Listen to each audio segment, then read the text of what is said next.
Yo, yo, yo, straight up Tennessee family, what's happening? You know, it's your boy Ruck in the building, joined by my boy Cell, y'all. It is Monday, which means you get another live show of Straight Up Tennessee, baby. Man, it's going to be a fire show today. You see the title, man, top 5 returning players on this roster. This is just from Cell's perspective and my perspective. We did not collectively work on this. We said, let's run it. Top 5, who you think, who I think, and let's see their impact. Who do we believe is truly going to make the impact on this roster this year? And then obviously SEC Media Days, we dove into it just a little bit last week, but it's time to dive in a little bit more. What are we expecting from this roster? Let's talk about Keenan Peedley. Let's talk about Big O. Let's talk about Cooper Mays. And most of all, let's talk about the head man, Josh Heupel, and what they had to say in depth at SEC Media Days last week. You already know what it is, man. Tap in. It's Monday. It's the Monday Rundown. Welcome to the Monday Rundown. You already know what it is, man. It's Straight Up Tennessee, baby. First play, second quarter, touchdown Tennessee. That throw's intercepted. Pierce down the sideline. Touchdown.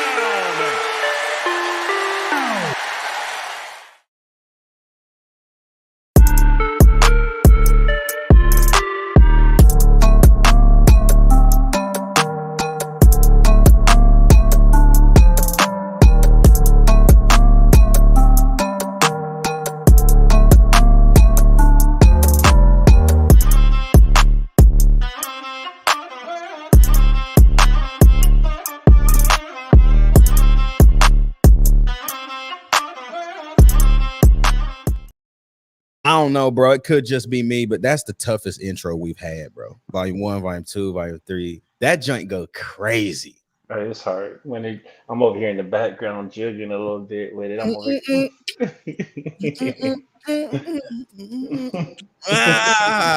Yo, got my boy in the chat already, Dylan Elam. Yo, what up, Dill? What's happening with your boy? Can't wait to dive in today, man. Glad to see you on the channel tonight, man. It's gonna be a fire show. I'm excited, man. So what's been up this week, bro? I know it's just Monday, but how you up?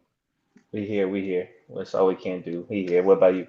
Oh man, busy day today. A lot of driving in a Penske truck. But I had to get back home and lock in for my Straight Up Tennessee family. You know what I mean? We had a little controversy this week, today specifically.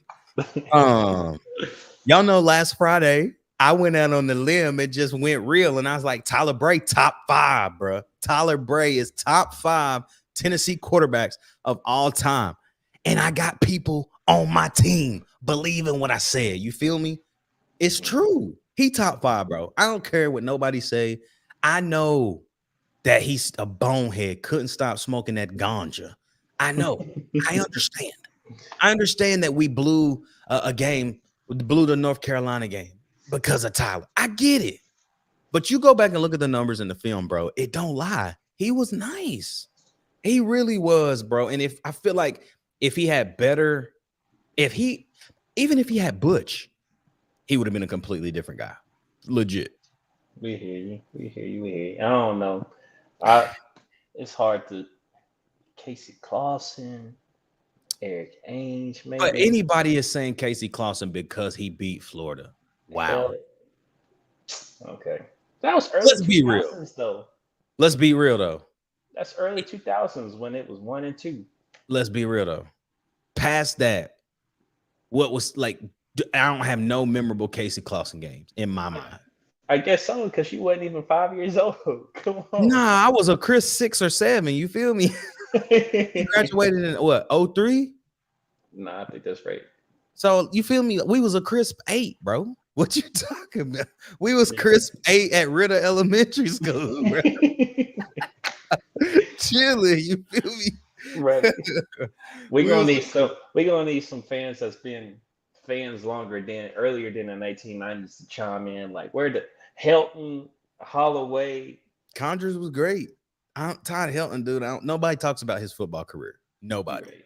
You're right. He just got entered to the Baseball Hall of Fame, not college football. You see what I'm saying? There's a difference. There's a difference. He had that arm on him, but it's just hard for me. Maybe that just says how weak our quarterback. What's the word I'm looking for? Just our history of quarterbacks is for. Maybe. Dylan said that's still a reach. Listen. And I got somebody on my team. Listen, bro. I don't know, bro. I don't think so, man. I could be reaching, but man, he was nice. In my opinion, T. Bray was nice. In general, he was really nice. And he had the potential. Now let's change that sentence. He had the potential. Underline it, bold it, put quotations around it. He had the potential to he be was nice though. He was. He just had bad coaches. Right. Like if he didn't have such bad coaching, bro, like put Josh Heupel with him. Like I said, just put Butch with him. Yeah. Here we go. Dylan says he's top 5 in our lifetime, but all time is crazy. That's my point. See, Dylan over here, we got twin. Whatever that one is going on right now. I agree with Dylan. Oh man, whatever. Listen, T-Bray top 5, bro. No cap. Oh man, bro. Let's dive into this, man, because I'm interested, bro. We're gonna go 1 for 1. Basically, we ain't gonna say our top 5. We're gonna go 1, and we're gonna go 1 for 1 and see. Because if I say somebody that you said, then we can at least correlate and then talk about why. Okay. Feel me? Now, before we dive into that, Tennessee football released a video today. Ethan Davis was tagged in it. Squirrel White was in it. Andre Turrentine was in it. And we saw the black jerseys. Now, granted, EA on the game put a white stripe down the black pants, and everybody is like, those pants are wrong. Y'all got to fix the pants. Y'all got to fix the pants, right? Well, we saw football go all black, orange pant, or all black pants, orange stripes with the white stripe down the seam, with the orange helmet with the white stripe down the seam.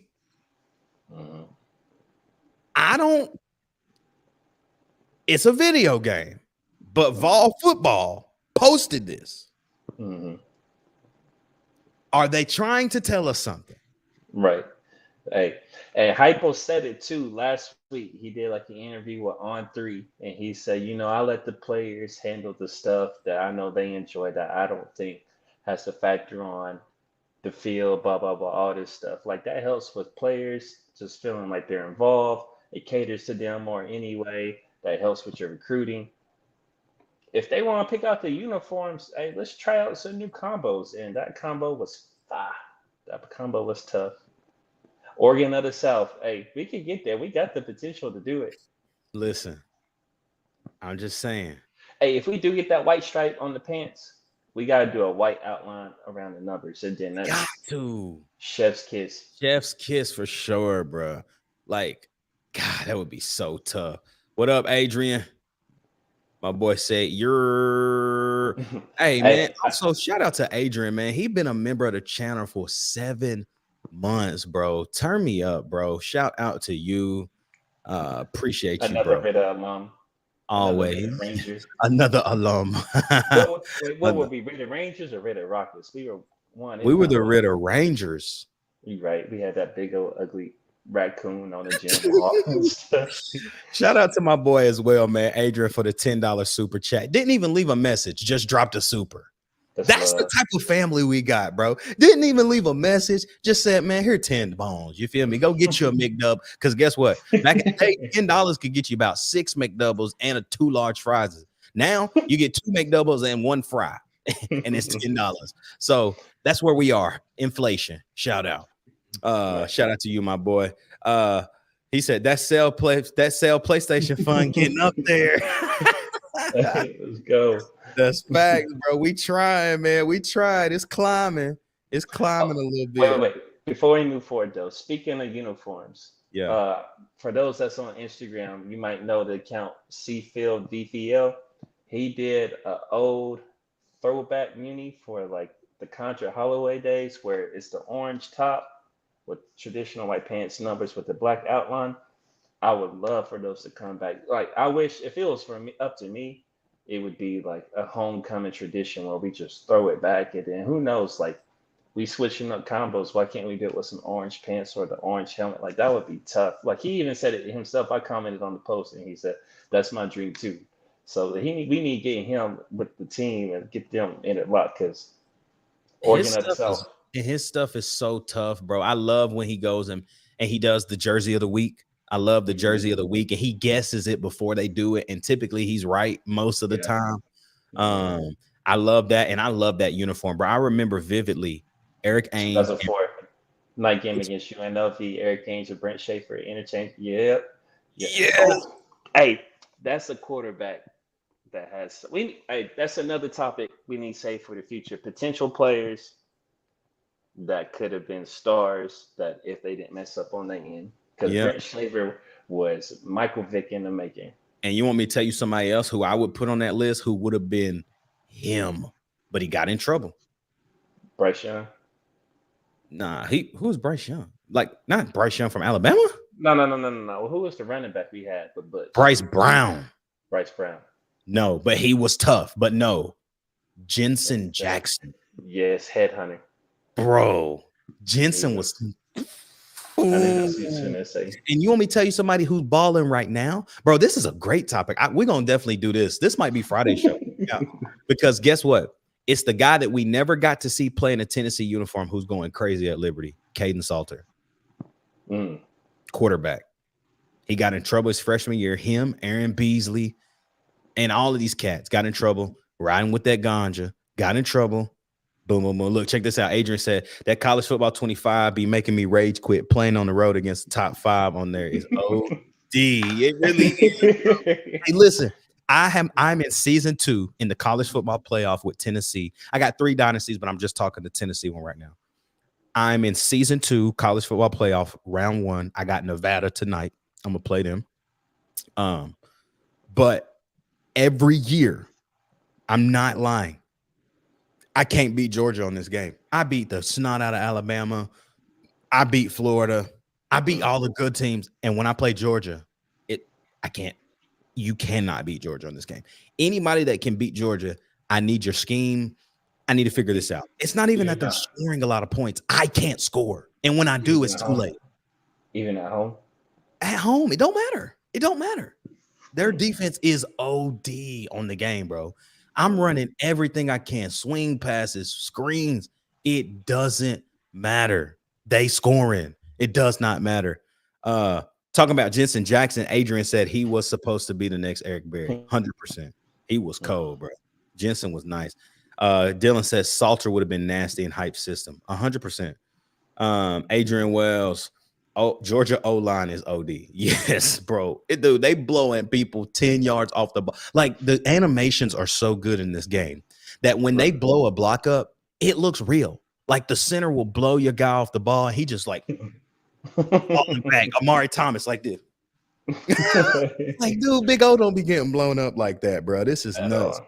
And then Dylan said, I'm just sick and tired of getting my 3-star gym recruits stolen. I'm trying to build Jacksonville State into a contender, bro. Keep trying, bro, because it's difficult. It is difficult, man. But Sel, let's dive in, man. Let's dive in a little bit to this, man. You want to go first, or do you want me to go first? No, let me go. All right. You go first with your top. All right. So 3 of my players are coming back off of injuries. Okay. So I'm gonna do the first player. I'm gonna do. He was on the show last year. Potentially gonna be back on this year. Coming from the West Coast. Wide receiver. Dante Thornton. Yeah. Dante's a special cat, bro. We had Dante on the show last year, and you can tell that he just loves being at Tennessee. Like, he was at Oregon, and we talk about Oregon and the uniforms and everything and the Nike and blah, blah, blah. But he's like, bro, there is nothing like Tennessee. And this is before he even played a game at Tennessee, and he was talking so highly of Tennessee. And so I like that one. I like that. I think he has a massive opportunity, bro, this year, because I hesitate to say this, but I'm going to. His season last year reminds me a lot of Jalen Hyatt in year 1 of Hypo system. It was just bad. Hyatt was bad. Didn't work hard. Didn't understand choice routes. Didn't understand a lot of stuff. But year 2, a whole year in the offseason, understanding, grinding. We can see. We'll see. I am gonna stay in the wide receiver room as well. A guy that nobody is really talking about, and I just have a sneaky suspicion he gonna be a lot better than people think, and that's the freshman, young Mike Matthews. I feel like Mike Matthews is the first 5-star receiver we've had that I can personally remember. The physical attributes at 6'1", but the ball skills of tracking, I've never seen it in a kid this young. When the ball is in the air, the way he tracks the ball is honestly scary. He scored a tutty in the orange and white game. And I'm like, dude, this kid is going to be special. I think Mike Matthews, bruh, is going to be special. Let's see what's going on in the chat real quick. Brady Hughes, my boy Brady, says Dante is a physical freak. He is 6'5", 215, can run 25 miles an hour. Lead bound now just because of his physical attributes. It's like Joe Milton. Like Joe Milton didn't necessarily do anything crazy special or like that. He had a solid year. You go look at his numbers, it was solid. Right. But it's the potential that the NFL looks at now. I can't teach talent. Yeah. No. You can't teach talent. Then Dylan says this, bro, and I actually agree with this. It clicked for Dante when we moved him to the outside. He can be special opposite of Brew McCoy on the field. Very true. Very true. But my one is Mike Matthews, and you said Dante. Let me hit you with this. Go ahead. Is Mike Matthews a true freshman? True freshman. 5-star. No. I thought you said returners. Oh, I can't say Mike. See, in that case, I done got him with his own poll. Listen, my bad. Listen, y'all. Anyways, I can say this then. I'll just sub this person in. I think Chris Brazel.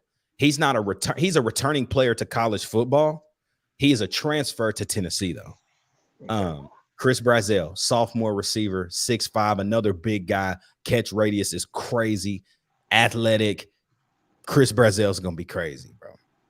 Excited to see him. I'm gonna take this one. I want to go to the defensive side of the ball, and I think, to me, this guy we didn't see enough of him, and I'm excited now because we saw a lot of him towards the back half of the year, but last year the body of work wasn't big enough, but I think he's got a big year ahead of him. That's the safety, Andre Turrentine.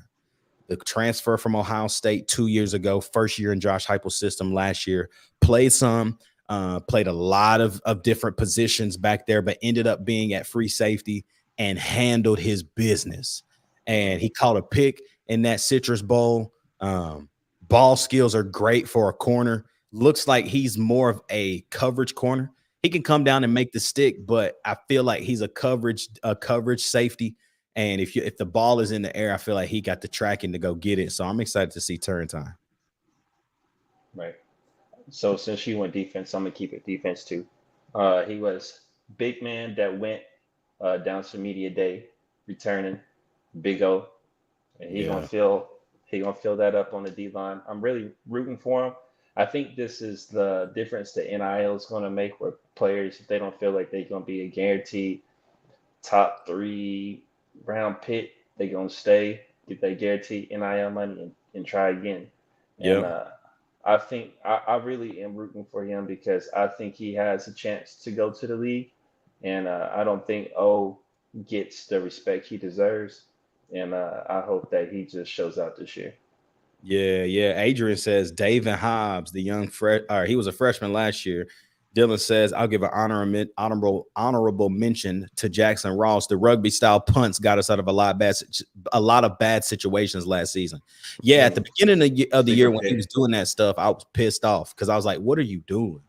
He was kicking the punts 25, 30 yards. I was like, "Man, y'all, we don't. This is not the guy y'all talking about. We're gonna have to sit him down." But then you started to see in bigger games, like, "Oh shoot, bro, he a weapon.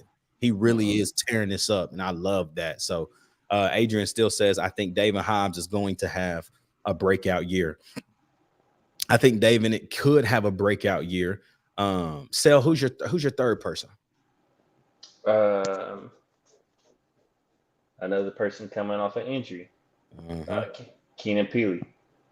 And I'm going to go ahead and match that because Keenan Peely was on my list as well. Mm-hmm. So I'm going with it because he has a lot of experience. I think he has 37 career starts. He has the age, coming in as that linebacker, being the true captain of the defense, the true voice, the leader, and all of those things.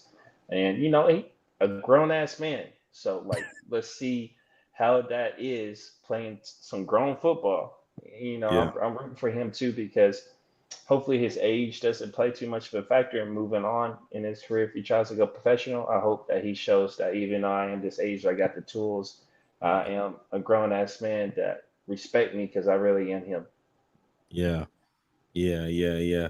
Dylan says no Cooper Mays so far is criminal. The last thing we need is another game like Florida last year. Yeah. Dylan, you didn't let me get there. Right. So down. Like, you did not let me get there, man. I'm not doing this in any order, bro. I'm just saying five. Ain't Right. nobody number 1, 2, 3. I'm just saying five people. But because you rushing me, number 4 for me is Cooper Mays. Cooper Mays is the backbone to this entire offense. If Cooper Mhm. Mays goes down, kiss the year goodbye. It is what it is. And I hate to say that, but knock on wood. You hear it. I just knocked on wood. But for real, if Cooper Mays goes down, we're done. And I think we saw that last year when we had to move Ollie Lane to center, sometimes Dane Davis. It just is. It's not that those guys weren't capable. It's just they weren't. That's not their position. That's not their position, man. Cooper Mays is going to, as much as Nico is going to shine and do what he does, Cooper Mays is going to be the catalyst for all of that, bro. All of it. Mhm. Which now go back to Keenan Peely. You didn't get to elaborate on Peely. Yeah. So the thing that I like about Keenan Peely, obviously, he was at SEC Media Day last week. Mhm. And the maturity, bro, when the questions are being asked, and you can just tell not only does he love football as a whole, like the game of football, he loves the University of Tennessee. What 26-year-old is going to try to play a 7th year at a school he don't like? Mhm. Like, bro, you literally got a wife. You could start having a family, but bro, you decide to stay one more year and see what the full experience was. They asked him a question that I really love. They said, Keenan, what was the most hostile environment that you faced? And he said, I don't know. I was there on the road. I wasn't in pads. He said, I want to experience it in pads, and then I'm gonna let you know. Mhm. And that's a fact. Like, to me, that's a great response to a guy that just didn't have an opportunity to play football for Tennessee. He played in one game, and we saw what he was like. We saw how good he was going to be. And I still would have loved to see him and Beasley together for more than one game, bro. That was nasty, bro. Virginia could literally not, they couldn't do anything. When they were both on the field, they could not do anything, bro. Nothing. And Mhm. so I love the maturity from Keenan. I love the speed, the side to side speed, and I love the tenacity to just get after it and know that he's the guy. I love that about a dude. When you know you him, I love that. Mhm. Right. Adrian said, I think Keenan our age. I hope he gets 100 tackles and 2 picks. Literally, Peely gonna have 100 tackles, 35 tackles for loss, and 3 grandkids by the end of the season. Oh man. Dylan, you a fool, boy. I swear. I think they be Oh, calling him pops in the locker room. They be calling. yeah, I that's what guess. they said.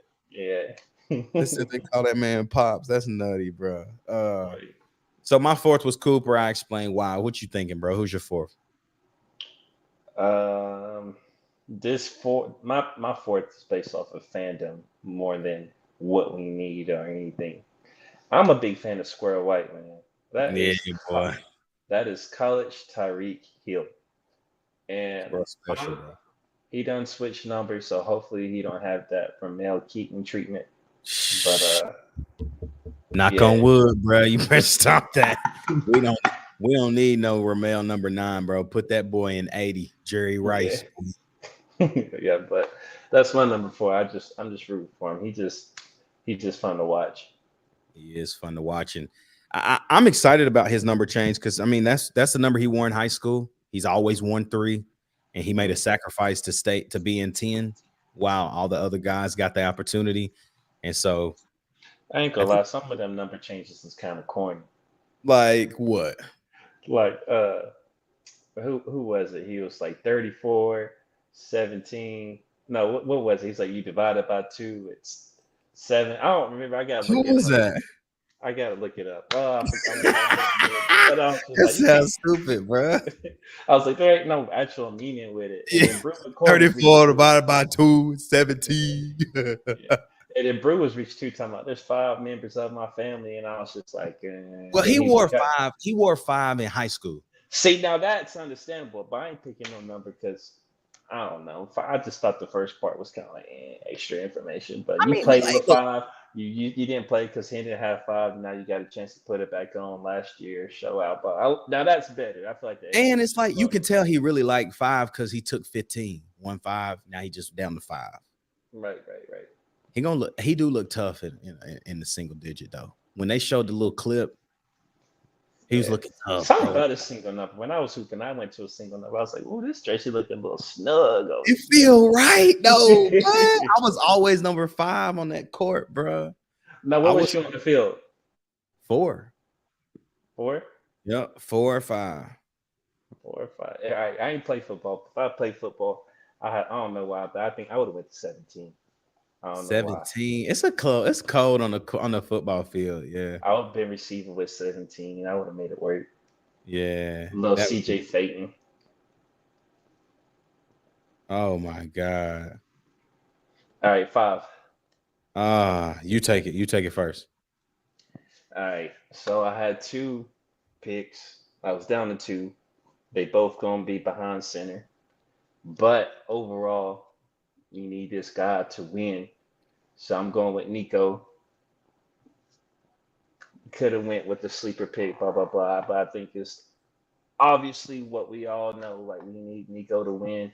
How much of him sitting behind, taking notes from Joe, him, just being on the sideline, how much did that really benefit him? We Yeah. keeping him hush. We trying to downplay the hype. So like, what are we gonna get? Is it gonna be here or is it gonna be here? Like we really don't.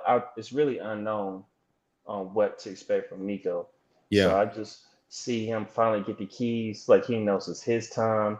He's the man. He's the captain. He's the head of the offense. All of those things. Yeah. He is going to determine what our season looks like. So that's why he's my 5th pick.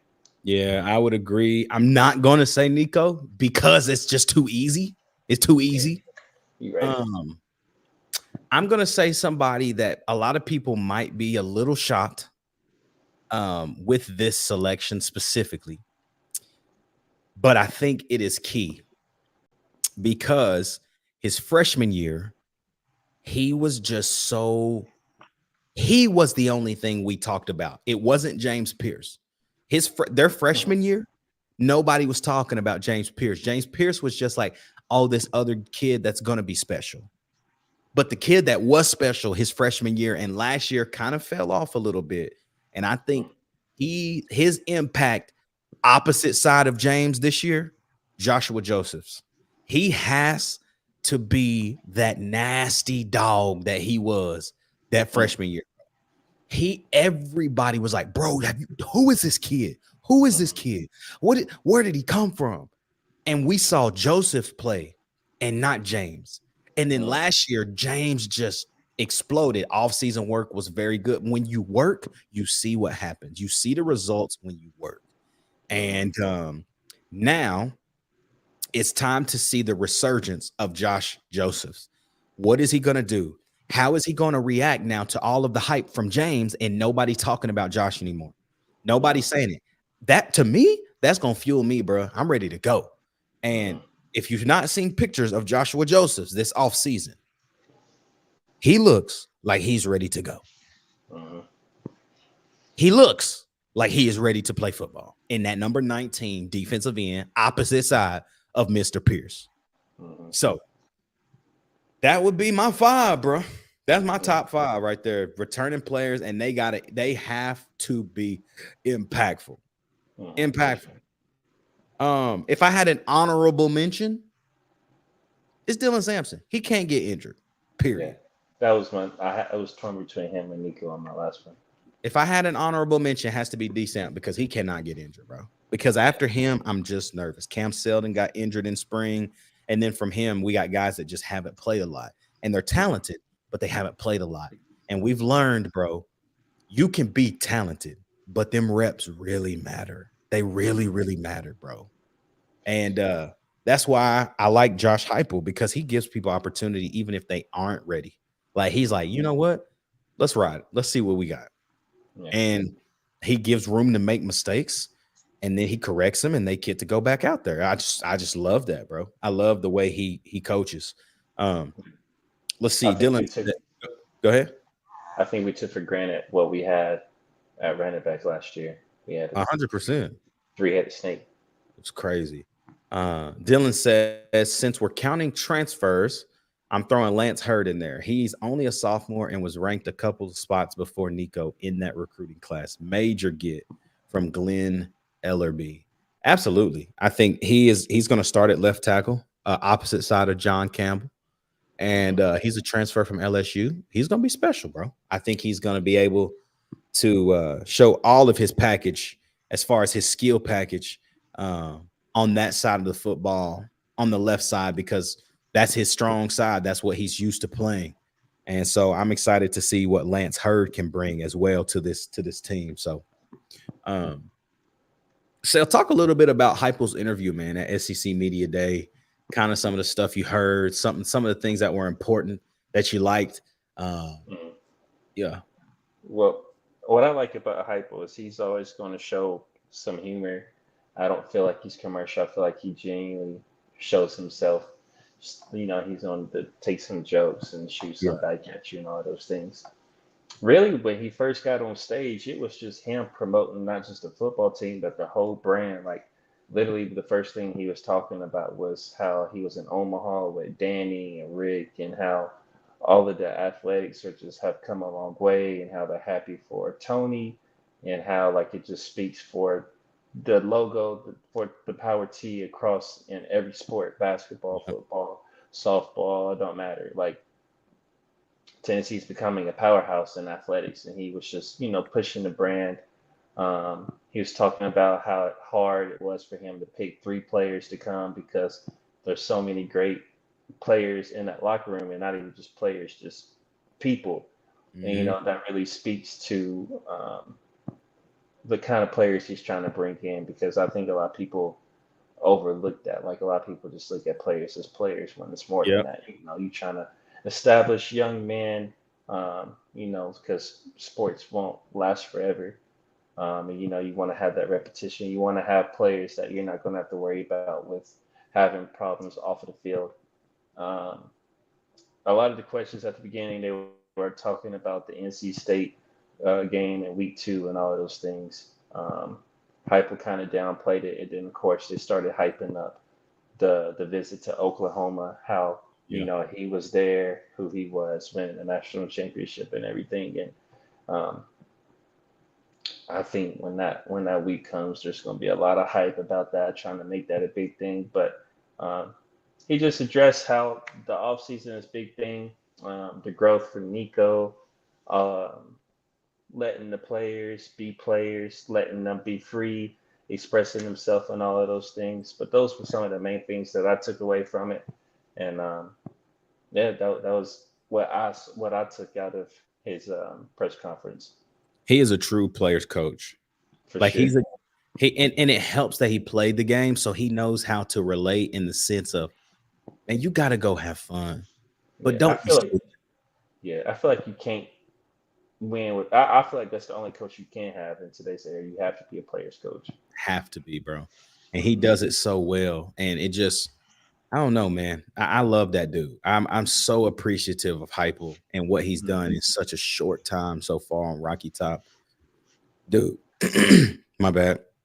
Voice just said, dude. Anyways, listening to Josh and Swain today, there are 40 days until it's football time in Tennessee. Man, 40 days, Brody. 40. That's it. 40 days. to Christmas. Literally 40 days, bro. You're going to have to pull up with me probably to that UTC game, bro.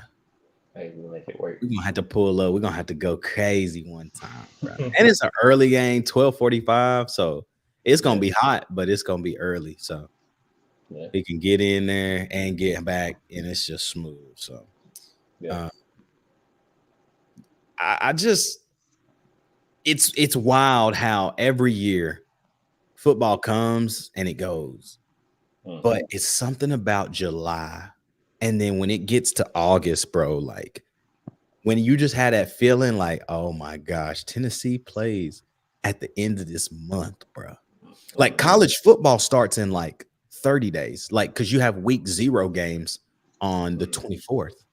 Right. Like we're a month away from college football, bro. We're a month away to watch some preseason NFL start in a couple weeks. We back. Yeah. We back, man. We back. Oh, I can't wait, man. Let's see real quick. Dylan says this, man. It helps. He says it helps a ton to have a coach that's been in the locker room shoes, knows what it's like to have a spotlight on you and the stress of being a D1 athlete. He's got a pulse on the locker room. I agree with that, bro. I agree with that. That's 100% real, and it's true. He knows how to interact, but also how to lead a group this young, with this caliber, this talented. And I think he knows how talented we are with how he downplayed a lot of stuff in that interview as well, which I like because right now they got us picked middle of the pack, bro. It's finished 7th. I like it. I'm cool with it. I'm cool with it because I also think there's going to be one of the teams they put lower than us that surprises. It happens every year. Happens every year. And the one team I think they're just too high on is Missouri, bro. I knew you were going to say that. It was just 1 year. Like, you got to see. If they do it again, then they're in the same boat as Tennessee. We had that 1 year, and then we've been kind of consistent, right? So, I don't know. I don't get the Missouri hype, bro. They had one good season. I get it because they showed up against Georgia, and then they got the return quarterback, but they forgetting that they running back was who killed us, and he gone. He gone. And we not playing. I think. Where did they play Georgia last year? At Georgia. Okay, and that's another layer to it. Now, 2 years ago, Georgia played them at Missouri, and that was the really close game when Georgia won in like the last possession. Right. I don't think the SEC respects Mizzou like that. I think it's like literally like the week of, oh, y'all top 15, oh, y'all on a win streak. All right, let me get no one's circling that on a season. No. Yeah. No. And I could be wrong, but no. No. No. Oh, man. Well, Brody, let's wrap up, bro. I mean, Friday, you already know we back. We're going to have an episode coming on Friday, and we're going to do it. I like that topic, bro. I like that. Let's do it. You know what we're going to call it? It's going to be called the could-have beens. Oh. Who are the could-have beens at Tennessee in the last 20 years? Who's the could-have beens that should have been good, but trouble or whatever got us all in trouble and got us kicked off? You know, Pig Howard, same issue. Oh, we got a lot of folks that we can talk about. And then we'll see, man. There should be some more interviews this week from coaches, players as the season wraps up and fall camp is right around the corner. So let me see real quick. Dylan says this real quick. They just better stand on business when they come to Rocky Top next time. They know what it is, man. We stand on business, Josh. Man, when he said that, I said, drink. Listen, man. You need to have a drink because you're losing your mind, bro. You just walking away too.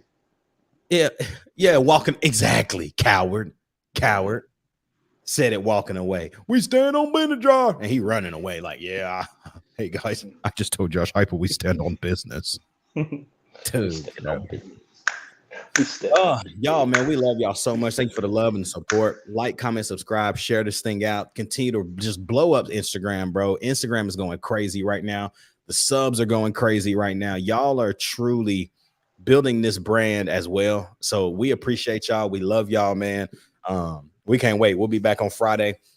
with the Could Have Been show on Chop It Up Friday. It's gonna be fire. Who could have been and who should have been some of the best Tennessee players of all time, but due to anything, injury, or just plain stupidity, whatnot. So Cell, you got anything, bro, before we wrap, man? Hey, like you said, share that thing, man. Just keep engaging with us. We on we up and coming. Like you said, we're trying to hit some goals before the season starts, and right now we on the track to do it. So just keep supporting us. We appreciate it. 1K subs before the season start. Come on, y'all, let's do it. We can do it. We had 930 something. Like, comment, subscribe, share, and let the world know, man. It's straight up Tennessee, baby. Shout out to y'all, man. We love y'all. We'll see y'all back on Friday for my guy Cell. It's your boy Ruck, man. You already know what it is, man. We'll see y'all back on Chop It Up Friday. We out.